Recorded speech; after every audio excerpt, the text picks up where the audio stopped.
Good morning class. BA part first political science paper second प्रतिनिधि भारतीय राजनीतिक विचारक यूनिट फोर्थ चैप्टर है हमारा महात्मा गांधी। और आज के लेक्चर का टॉपिक है गांधी जी की अहिंसा की अवधारणा। गांधी जी के 3 अमोघ अस्त्र थे: सत्य, अहिंसा और सत्याग्रह।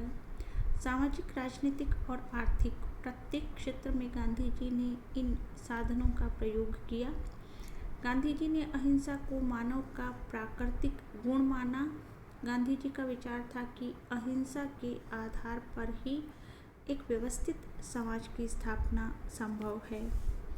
अहिंसा गांधी जी का आविष्कार या देन नहीं है। अहिंसा का आदर्श भारतीय उपनिषदों, बुद्ध तथा महावीर जैसे महापुरुषों के दर्शन में शताब्दियों पूर्व ही प्रतिपादित किया गया था। अहिंसा के संबंध में गांधी जी की देन यह है कि उन्होंने नवीन संदर्भ में अहिंसा के सिद्धांत को प्रस्तुत किया। गांधी जी ने इसे व्यापक रूप में सामाजिक एवं राजनीतिक जीवन में लागू किया। अहिंसा से गांधी जी का आशय केवल हत्या न करना ही नहीं है, वरन अहिंसा से उनका तात्पर्य अन्य किसी प्रकार से भी अपने विरोधी को तकलीफ या कष्ट न पहुंचाना है। 9 मार्च 1930 के यंग इंडिया के अंक में गांधी जी ने लिखा था कि पूर्ण अहिंसा सभी प्राणियों के प्रति दुर्भावना के अभाव का नाम है। इस प्रकार की अहिंसा अपने क्रियात्मक रूप में सभी जीवधारियों के प्रति सद्भावना का नाम है। यह तो विशुद्ध प्रेम है। गांधी जी के अनुसार अहिंसा का सार शाश्वत प्रेम में समाविष्ट है। उन्होंने स्पष्ट किया कि अपने मित्रों और संबंधियों से प्रेम करना तो सहज भाव है। सच्चा अहिंसक दृष्टिकोण वह है जो व्यक्ति को अपने विरोधियों और शत्रुओं से भी प्रेम करने के लिए प्रेरित करे। एक पत्र में उन्होंने लिखा, अहिंसा उस व्यक्ति के प्रति प्रेम, संवेदना और सेवा के भाव में निहित है जिसे घृणा करने के लिए पर्याप्त कारण उपस्थित हो। ऐसे व्यक्ति के प्रति प्रेम करने में जो हमें प्रेम करता है अहिंसा निहित नहीं है, अपितु यह तो स्वाभाविक नियम है। गांधी जी के अनुसार सच्ची अहिंसा वह है जो निस्वार्थ और निरपेक्ष हो। गांधी जी की मान्यता है कि अहिंसा का विचार कोई जड़ सिद्धांत नहीं है, अपितु यह एक गत्यात्मक और नैतिक आस्था है।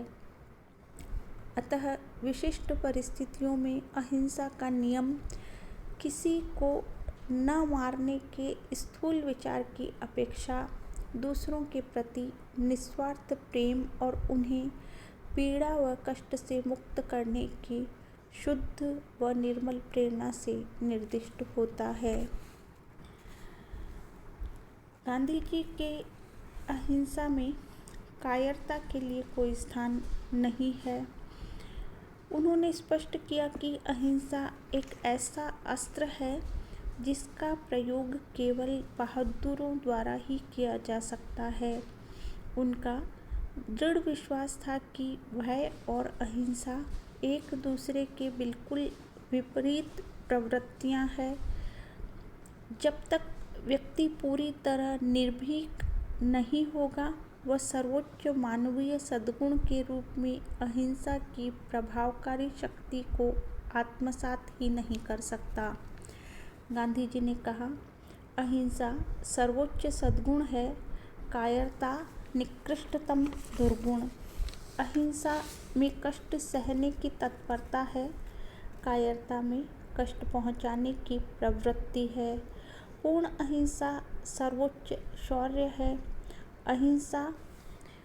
अहिंसक कृत्य कभी नैतिक विषाद उत्पन्न नहीं कर सकता, जबकि कायरता पूर्वक कृत्य सदैव नैतिक पतन का कारण होगा। गांधी जी का मत है कि अहिंसा के साधक के सम्मुख केवल एक ही भय होता है और वह है ईश्वर का भय। अहिंसक व्यक्ति को नश्वर शरीर की तुलना में आत्मा की शाश्वतता में विश्वास होता है।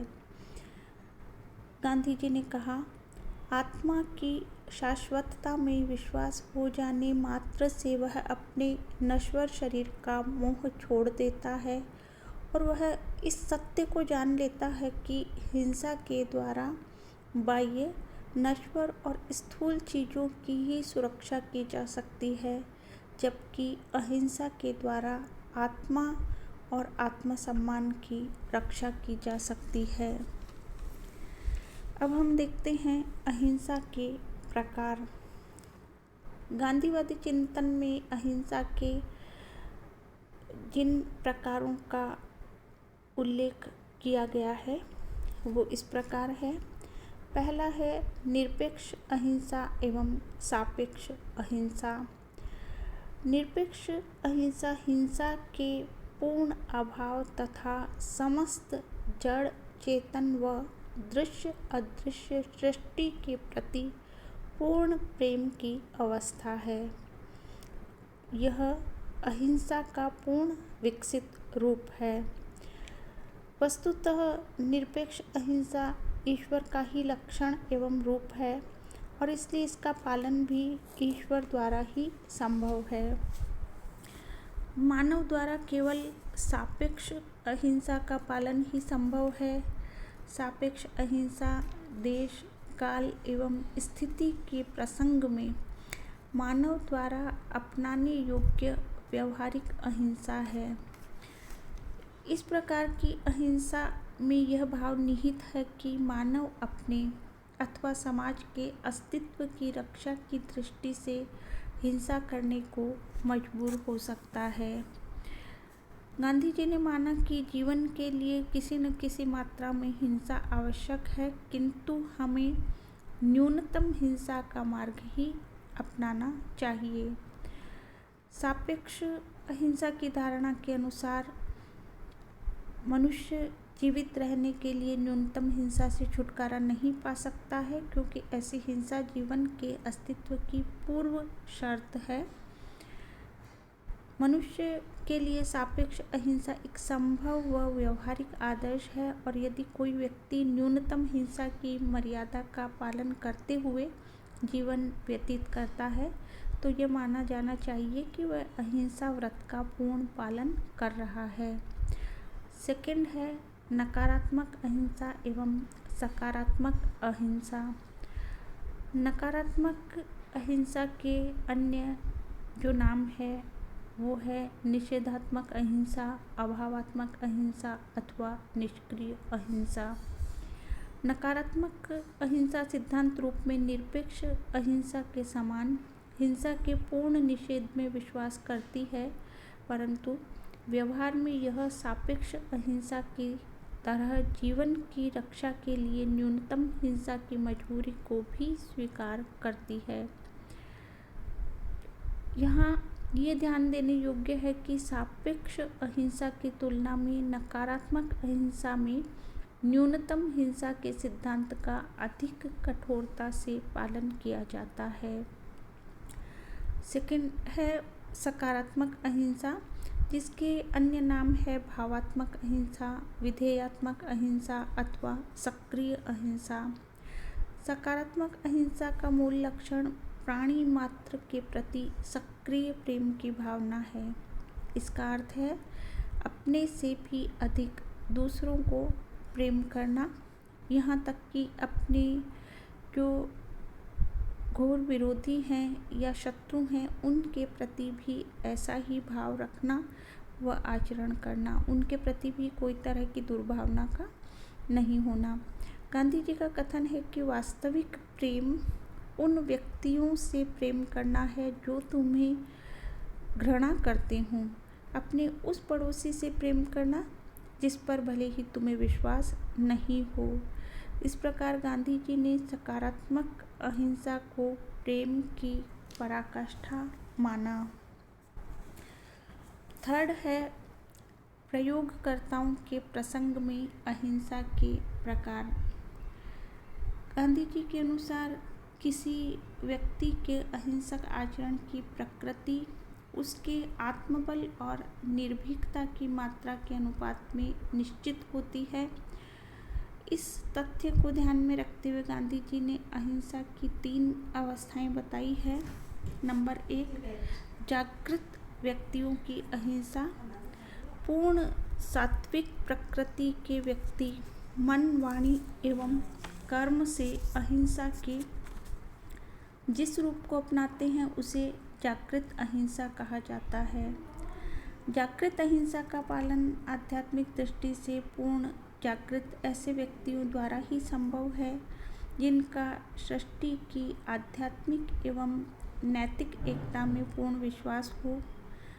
ऐसा व्यक्ति हिंसा करने में समर्थ होने पर भी उसे नहीं अपनाता है, अपितु उसे प्राणी मात्र के कल्याण के लिए स्वयं कष्ट उठाने में अथवा अपने प्राणों का बलिदान करने में आध्यात्मिक आनंद की अनुभूति होती है। जागृत अहिंसा में निर्भयता एवं वीरता का गुण पाया जाता है और यह अजेय है। यह जो शत्रु है उसके हृदय में भी प्रेम का संचार करती है और उसे मित्र बनने को विवश कर देती है। जागृत अहिंसा में पहाड़ को हिलाने की शक्ति होती है। यह अहिंसा की सर्वोत्तम श्रेणी है। सेकंड है औचित्यपूर्ण अहिंसा। औचित्यपूर्ण अहिंसा को व्यवहारिक अहिंसा, नीतिगत अहिंसा तथा निर्बलों की अहिंसा भी कहते हैं। यह आध्यात्मिक दृष्टि से निर्बल व्यक्तियों की अहिंसा है। यह निर्बल व्यक्तियों की अहिंसा या असहाय व्यक्तियों का निष्क्रिय प्रतिरोध होती है। इसमें नैतिक विश्वास के कारण नहीं वरन निर्बलता के कारण ही हिंसा का प्रयोग नहीं किया जाता है। फिर भी यदि इसे ईमानदारी, साहस और सावधानी पूर्वक एक नीति के रूप में अपनाया जाए तो इससे कुछ सीमा तक वांछित लक्ष्य की प्राप्ति की जा सकती है, परंतु यह जागृत अहिंसा के समान प्रभावशाली नहीं हो सकती है। आंतरिक विश्वास नहीं वरन परिस्थितियों की मांग पर आधारित होने के कारण अहिंसा के इस रूप में आवश्यक होने पर हिंसा का प्रयोग भी किया जा सकता है। थर्ड है कायरों की अहिंसा। यह तामस प्रवृत्ति के ऐसे व्यक्तियों की अहिंसा है जो आध्यात्मिक चेतना से शून्य तथा मानसिक दृष्टि से भयभीत रहने वाले होते हैं। कायर व्यक्ति अन्यायी व्यक्ति के विरुद्ध हिंसा तो करना चाहता है परंतु उसमें इतना साहस नहीं होता। इसके विपरीत वह अन्याय से भयभीत होकर उसके प्रति बाह्य रूप से अहिंसा का आचरण करने को मजबूर होता है। वस्तुतः यह अहिंसा नहीं अपितु उसका आडंबरपूर्ण दिखावा होती है। इसे कायर की निष्क्रिय हिंसा ही कहा जा सकता है। गांधी जी ने इस प्रकार की अहिंसा के संदर्भ में कहा, कायरों की अहिंसा को त्याज्य बताते हुए उन्होंने कहा, कायरता की अपेक्षा बहादुरी के साथ हिंसा का प्रयोग करना कहीं श्रेयस्कर है। इस प्रकार जो गांधी जी ने अहिंसा की 3 अवस्थाएं बताई, जागृत व्यक्तियों की अहिंसा, औचित्यपूर्ण अहिंसा और कायरों की अहिंसा। अब हम देखते हैं अहिंसा का महत्व। गांधी जी के अनुसार मानव अपने मूल स्वभाव से अहिंसक है और संपूर्ण सृष्टि में अहिंसा का तत्व सक्रिय रूप से मौजूद है। गांधी जी मानते हैं कि अहिंसा सबके लिए है, सभी स्थानों के लिए है, संपूर्ण समय के लिए है। अहिंसा के सार्वभौमिक महत्व को उन्होंने स्वीकारा है। वे मानते हैं कि स्थानीय, राष्ट्रीय स्तर से लेकर अंतर्राष्ट्रीय स्तर तक की सभी सामाजिक, आर्थिक एवं राजनीतिक समस्याओं का समाधान अहिंसा की नैतिक शक्ति द्वारा किया जा सकता है। गांधी जी ने अहिंसा को एक ऐसे क्रांतिकारी एवं अजेय शस्त्र के रूप में प्रकट किया है जो राष्ट्रीय एवं अंतर्राष्ट्रीय स्तर पर विद्यमान बड़ी से बड़ी शक्ति को जीतने में समर्थ है। अहिंसा के द्वारा न केवल अन्याय एवं शोषण पर आधारित हिंसक व्यवस्था का अंत किया जा सकता है, अपितु अहिंसा की स्थापना से एक शोषण रहित तथा न्यायपूर्ण आदर्श व्यवस्था की स्थापना की जा सकती है। गांधी जी के शब्दों में, इस दुखी जगत की पीड़ा हरने के लिए कठिन होने पर भी सिवा अहिंसा के कोई सीधा रास्ता नहीं है। आज के लिए इतना ही। इसी के साथ धन्यवाद।